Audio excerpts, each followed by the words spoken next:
Hilton brings you new ways to stay, with experiences that let you capture the glory days.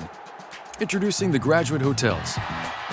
Each inspired by local college towns, these stays are always original and never boring. Get in touch with traditions all across the country and enjoy a stay that's a class above the rest. Book at Graduate Hotels with Hilton Honors Points at Hilton.com. It's a win-win. Hilton, for the stay.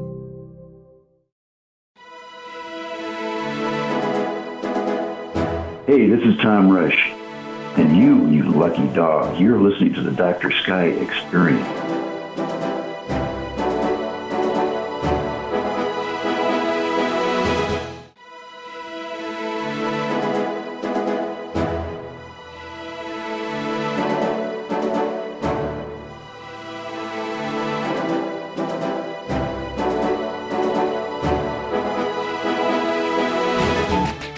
Okay, Tom, here we go in a long three count. In 3, 2, 1. And welcome back. I'm Steve Cates, Dr. Sky. Welcome to the Dr. Sky Experience, exclusively here on Talk Radio 77 WABC, out of New York City and around the world. Our producer is Richard Dugan. The Dr. Sky Experience offers up great guests from the realms of astronomy, space, aviation, and weather, and also celebrity guests in the mix. And how about this? Common sense interviews about American heritage and American exceptionalism.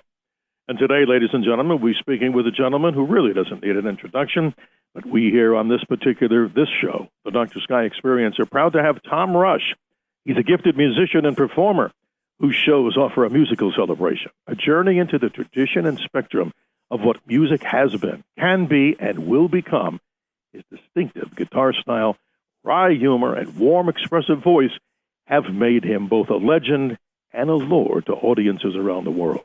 His shows are filled with the rib-aching laughter of terrific storytelling, the sweet melancholy of ballads, and the passion of gritty blues. He's also coming for our friends out here in the western part of the United States as he travels all over the nation and the world. He'll be coming to the Celebrity Theater here in Phoenix, Arizona on November the 19th at 7 p.m. Tom Rush, welcome to the Dr. Sky Experience. How are you, my friend? Thank you, Doctor. It's good to be here. I'm doing thank you well. so much. I'm living the dream. Well, that's exactly what we want to hear from all the guests with all the turbidity. I know that's a weird word. The turbulence and turbidity of what's going on here in our nation. What we need, in many people's opinion, is ways to go back to what? The golden rule. And what I think puts us all in that expressive mode is music, and music like yourself. And we're so happy to have you here today to talk a little bit more about your background. But describing yourself in just a couple of words, acclaimed singer and songwriter is what comes to mind. So tell us about your background. Let's go back to the days of what? Harvard University and the great city of Boston, Massachusetts. Well, I did get my start back there. I came to Cambridge in the fall of '59, before you were born, kid. And there was this really amazing folk scene going on. And I got roped into hosting a folk music radio show on Harvard's radio station. 30-minute show on, I think, Wednesday nights. Yep. And I had to have guests come on, and I had to go solicit people to appear on the show. And I'd go to the hootenannies, what they called open mics back then. Mm-hmm. And I discovered you could get in for free if you had a guitar. And then I discovered you could get in for free if you had a guitar case. So I would put a six-pack in the guitar case and head out to the hootenanny. And I got caught one night at a place called the Golden Vanity. And it was, hey, kid, get on stage. You got in for nothing. I had to borrow a guitar and got up on stage and did 20 minutes and was terminally nervous. But apparently did well enough that the owner called me a couple of weeks later and somebody was sick and would I come be a substitute folk singer. And it's been pretty much downhill ever since. Wow. Pretty amazing. So if you never got in there, this whole story we wouldn't be doing today. I mean, just about time. Everything happens for a reason, I believe, and some good and some not good in life, but we're always talking about the good. And we're happy to have Tom Rush here, a very gifted musician, singer and songwriter, telling his story and talking about so many of the things. And, folks, obviously, if you follow this man's music, and hopefully you have, and by this interview, hopefully you'll learn so much more. He is coming once again to the Celebrity Theater in Phoenix, November the 19th for a 7 p.m. performance. Get tickets wherever tickets are sold, and obviously there's so many out there on the internet. But this is fascinating, and I want to talk a little bit more about this. Beyond that particular time, I want to hear a little bit more, if you don't mind, sir, about Club 47 and exactly the whole genre of what you've put together here. It's amazing because people can go to your website, simply tomrush.com, learn so much more about you. But talk about the existence and the whole concept of Club 47. I think people would want to hear that. Well, it was a coffee house. In my mind, there were a lot of folk music establishments around Boston and Cambridge. But the Club 47, in my mind, was the flagship of the fleet, partly because it was one block from my dorm room and was therefore irresistible. But they were the one place that brought in the legends. Everybody was hosting the local kids, myself included. Yes. Club 47 brought in the people whose 78s we've been collecting. You could sit in this it was tiny, it was seated 80 people. But you could listen to the Carter family, Bill Monroe, Flatbush Scruggs, on and on. They brought in a lot of the old blues guys, and I adored the blues guys, partly because I was an English major. What these guys did to syntax. Yeah, I was going to ask you, what did you study in Harvard? So now we know. An English major. How cool. I was going to be a biology major, but the biology intro course was so bad that I had to switch to something. And Peter Coyote was a buddy of mine back then, before he was Peter Coyote, the actor. And his dad said, well, English is a good background subject for almost anything. So I said, oh, okay. And I signed up to be an English major. It's partly why I'm a musician today. There's very little job opportunities attached to being an English major. Interesting. So over there, I mean, just give us an example of some of the legends that came to Club 47, because I was a New Yorker. I'm out here in Arizona now for about 34 years, but my roots go back to New York City and so many of the different clubs back there. I mean, even in the heyday of what they considered to be, I don't even know if that's the right way to describe the genre, punk rock, like CBGB's and all these other clubs in the village. So the history of Club 47, I mean, describe some of the acts that were playing there, because it sounded like the place to be if you're into this type of music in this time period, right? Well, Joan Baez got her start there. Wow. And there was also a very active folk scene in New York City. Dylan came out of the New York scene, and there was some, a good deal of crosstalk. Tom Paxton was just a guest on my online series, Rockport Sundays. I was recording him 2 days ago, but Paxton would come up, Dave Van Ronk would come up, and Dylan came up to Cambridge, and then we would go down there. It was a very different scene though, because in Cambridge, there were a lot of amateurs, and I mean that in a positive, the original sense of the word, people who just loved the music, had no intention of becoming professionals. There was a typewriter repairman who was a brilliant high harmony singer and mandolin player. There was a psychopharmacologist banjo player who was very popular for a variety of reasons. Amazing, wow. What talent. Yeah. But these people had no intention of, getting matching suits and going on the road. They just loved to play music. And I think the New York scene was much more professionally oriented. People did, on their way to establishing careers. Anyway, some of the people that played there, let's see, Judy Collins played there. The people I just mentioned, Carter family, and Flatbush Scruggs, Bill Monroe. Some of the blues guys, Sleepy John Estes, Booker White. I'm trying to think. A lot of the blues guys played there. Sonny Cherry. Well, it's an amazing story. I mean, Tom, this is so incredible, because when we look at the story of your life here, Harvard, you're studying what? Yeah, you're moving on. Your real talents lie, obviously. I mean, no doubt about it, in this whole musical area. Because here, what I'm about to say to the audience, I think is pretty powerful. How long was it before you got decided, to play there at the club, and then the time that you signed or were signed by Elektra Records in 1965? I mean, That's pretty amazing. How long were you at 47 before Elektra signed you? Was it like pretty quick? No, it actually wasn't. Before I actually graduated to the Club 47, they were pretty picky about who they hired. Yeah. I played a lot of the places around town, but there was a place called the Unicorn. It was in Boston, and some guy came in and said, "You want to make a record?" Wow. His name was Dan Flickinger, and I'd heard this before, and I didn't take it really seriously. I said, "Okay."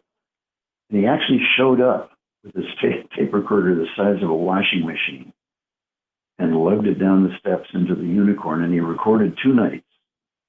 Yeah. And I remember him telling me it was unethical, morally indefensible to intercut between the 2 nights. You couldn't take the first verse from night 1 and the second verse from night 2. I learned later it was because he didn't know how to edit tape. But I was, all of a sudden I had an LP and nobody else did. And somehow that made a difference. I was somehow more legitimate. I don't know. But then what happened was that Vanguard and Prestige came to town and started signing up everybody except me. And I didn't have a real record deal. This guy was distributing the Live at the Unicorn LP out of the back seat of the Studebaker. Sure. And I think we sold ultimately maybe 300 copies.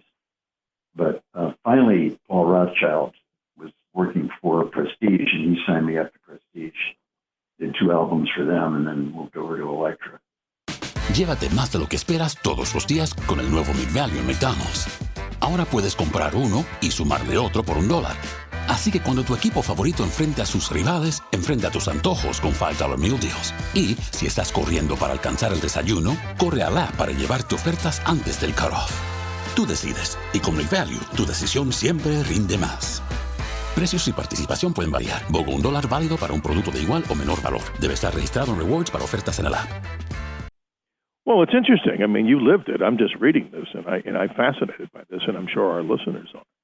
Signed by Elektra in '65, you made 3 albums for them, culminating, as you know, in the Circle Game, which, according to Rolling Stone, ushered in the singer-songwriter era.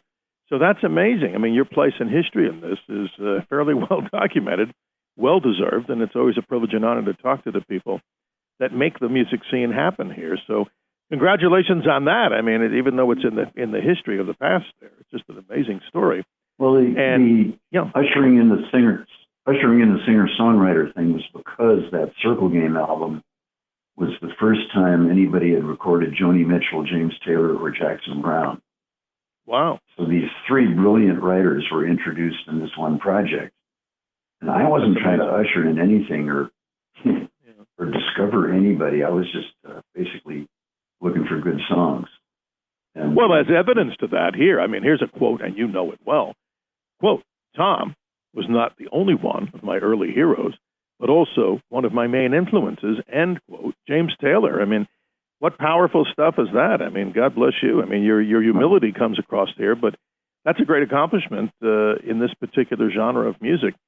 But I want to ask you this. If you describe to us in this particular episode, Dr. Sky Experience, singer-songwriter, this is so interesting because you mentioned Bob Dylan, Woody Guthrie here we talk about, Joni Mitchell, Hank Williams, Paul Simon, James Taylor, of course. I'm understood that even David Crosby, who was a singer-songwriter, then he crossed over to the rock genre. But tell us a little more. What's this inspiration for singer-songwriter? I mean, I'm not a music person, but I love to listen to it, and I love to listen, like many people, to so many bands and acts. But from your experience, Tom, how would you define singer-songwriter in your experience? It's just amazing. Well, I think it's something that's evolved. Before James and Jackson and Joni, most big stars didn't write their own songs. Other people wrote the songs that they performed and made into hits. And starting with those 3, singer-songwriter became a thing. And I wasn't actually much of a singer-songwriter, although that album, Circle Game album, did contain probably my most covered song, tune called No Regrets. It's been done by U2 and a Carly Noel, on and on and on. A lot of people have recorded it. Put my first 2 kids through college. Wow. But I actually started writing more songs lately. I've written more songs in the past 10 years than I did in the first 50. And my latest album, which is called Voices, I think is my best work. And it's all songs that I wrote myself, which has never happened before. Right, and a new song, Nothing But a Man. I mean, but in this particular interview here on the Dr. Sky Experience, I want the audience to hear this, and I'm taking liberty to read something here because these are your words, but what I'm trying to get at here in a moment, I'd like to ask you to describe the feeling and what the meaning behind No Regrets is. But here we go, and you know the words by heart. I know your leaving's too long overdue. Too far, too long. I've had nothing new to show you. Goodbye, dry eyes. I watched your plane fade off west of the moon, and it felt so strange to walk away alone. So obviously, as I read this, and I won't read all the lyrics because what we're going to do is we're going to actually play this version of your amazing song here, songwriter Tom Rush's No Regrets. So audience, I'd like them to hear this, and then I'd like to have you describe a little bit more about the meaning of this particular song, No Regrets. So here we go, folks. Okay. We're going to play that.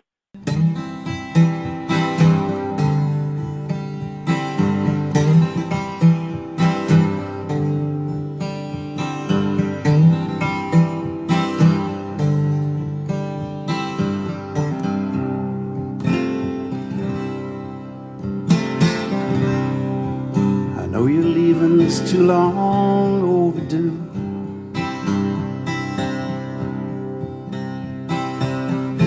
For far too long I've had nothing new to show to you.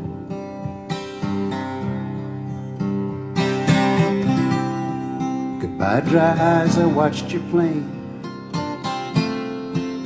fade off west of the moon, and it felt so strange to walk away alone.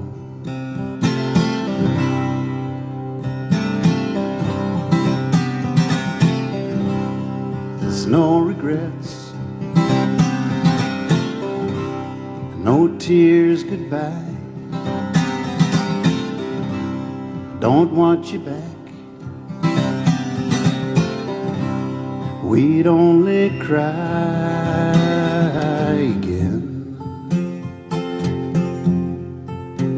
Say goodbye again.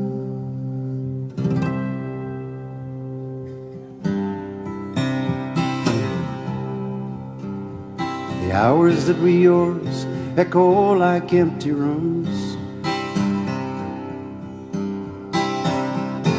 The thoughts we used to share I now keep alone.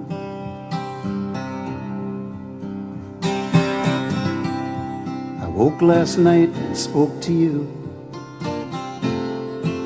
not thinking you were gone, and it felt so strange to lie awake alone.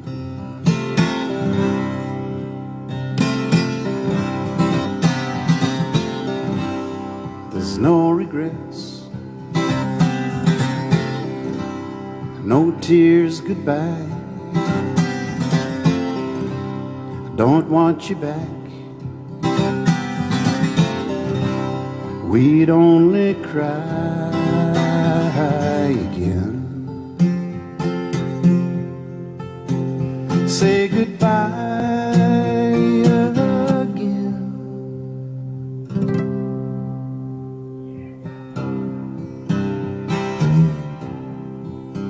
Our friends have tried to turn my nights to day.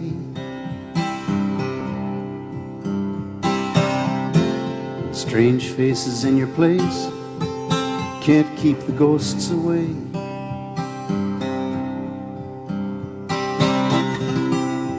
Now just beyond the darkest hour, just behind the dawn, it still feels so strange to lead my life alone.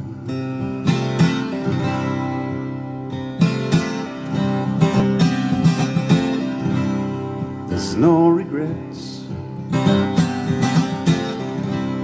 no tears goodbye. I don't want you back. We'd only cry again. Say goodbye again.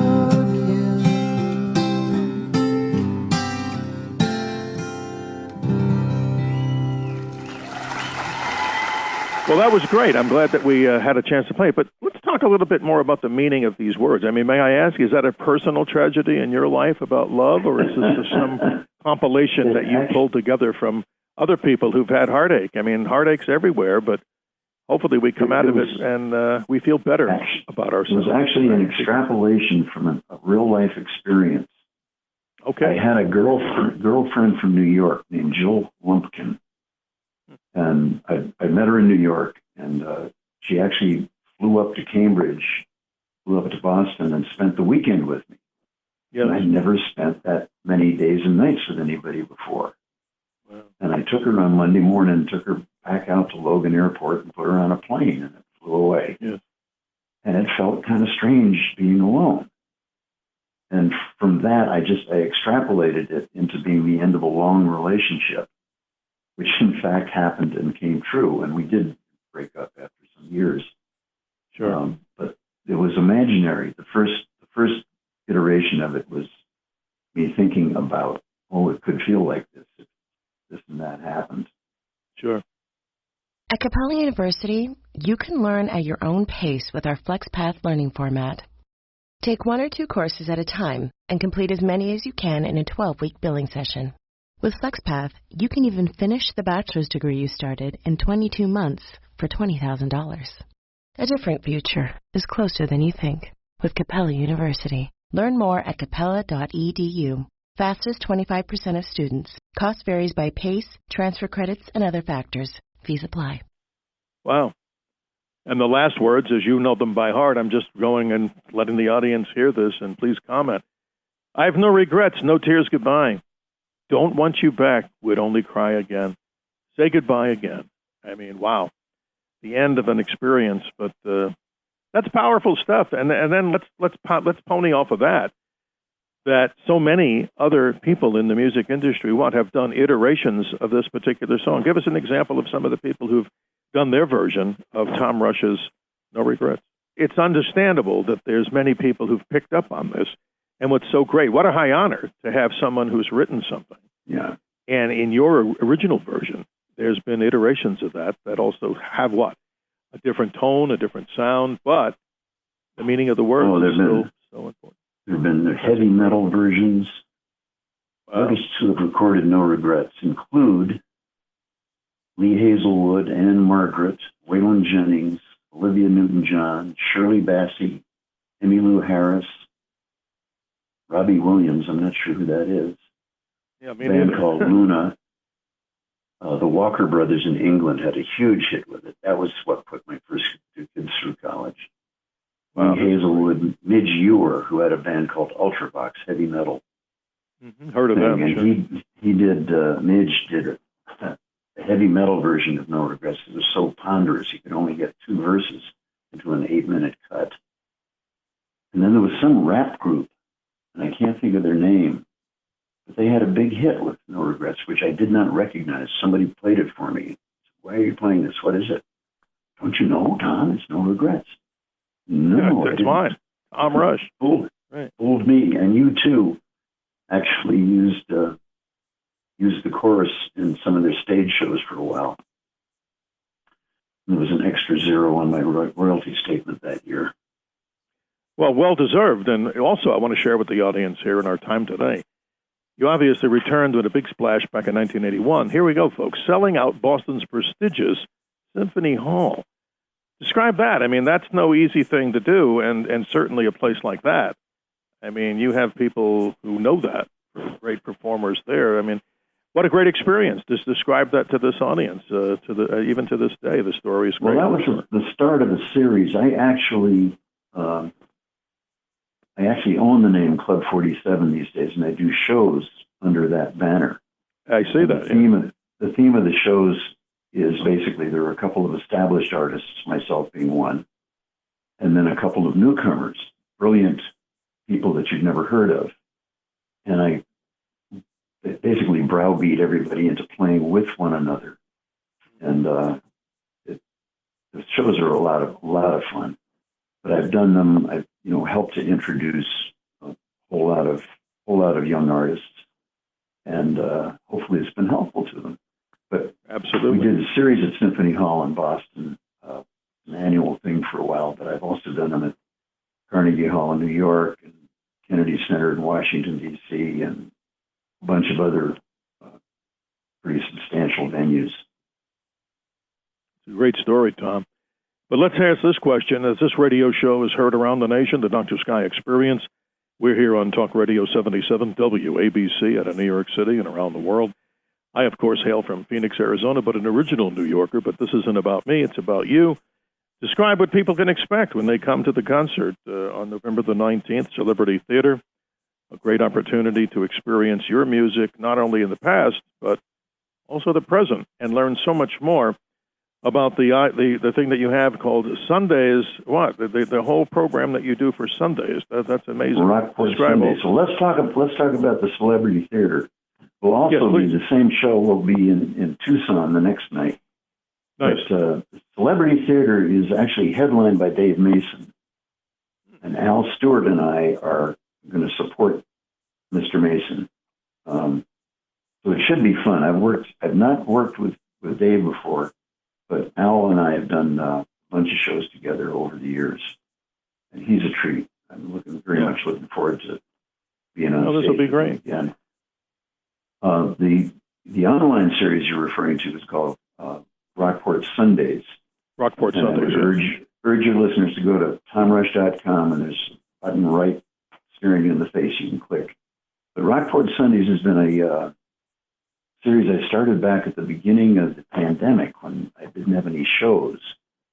I thought, well, okay, here's what I'm going to do. I'm going to do a song and a story. This is video. I've got very professional video and audio guys helping me. But I'm sitting in my kitchen, and I'll sing you a song and tell you a story. And it takes about 15 minutes. And I post them every Sunday morning, but they stay up for 8 weeks, so you can watch them whenever you want.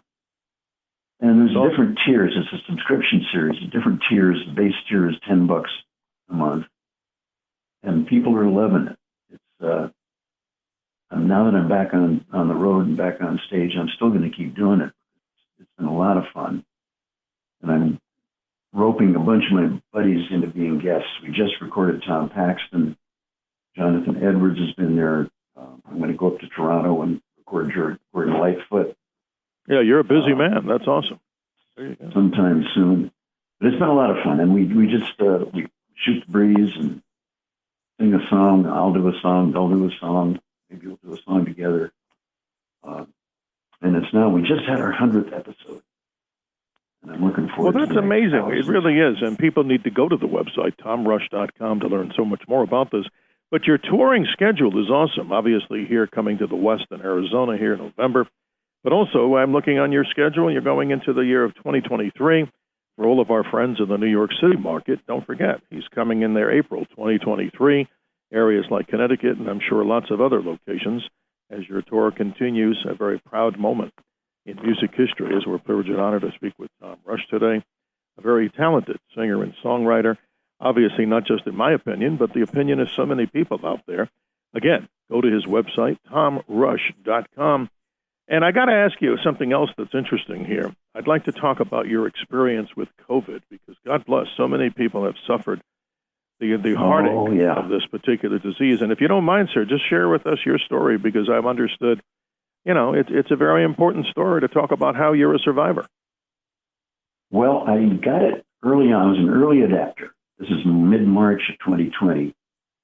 And I was doing a string of shows in Florida, and I had a week off, and then I had more shows in Florida, but I decided I would go home to New England, to Rockport, Massachusetts, where I was living at the time. And I think on the plane going north is where I got the bug. But it was no fun. I spent 5 days getting worse, 5 days really feeling awful, and 5 days getting better. I was lucky I was not hospitalized. My doc, I was phoning, texting him my vital statistics twice a day, and he said he came very close to telling me to come into the hospital. But I basically just got better on my own. I do not recommend it. I advise everybody to get vaccinated. I know the vaccines aren't perfect, but they will keep you out of the hospital and keep you out of the morgue, hopefully. Yes. It's amazing. Well, but so many people have passed from this, as you know. I've lost some close friends here, and I'm sure the listeners of this radio show far and wide around this country, Tom, we all know the problems. But the good news is a survivor mentality is what people need out there, especially in these tough times. You know, we don't talk politics on this show, but obviously the way things are headed, it's a very divided country right now, no matter what our beliefs are. But the truth of the matter is, let's hope that through music like yourself and others, it brings joy and hopefully peace to the heart of the people that are out there. And I want to thank you, sir, for being part of this radio experience today. Yes, Steve Cates, the Dr. Sky Experience, once again, proudly heard here on Talk Radio 77 WABC. Out of New York City and around the world, our producer, and thank him ahead of time, is Richard Dugan.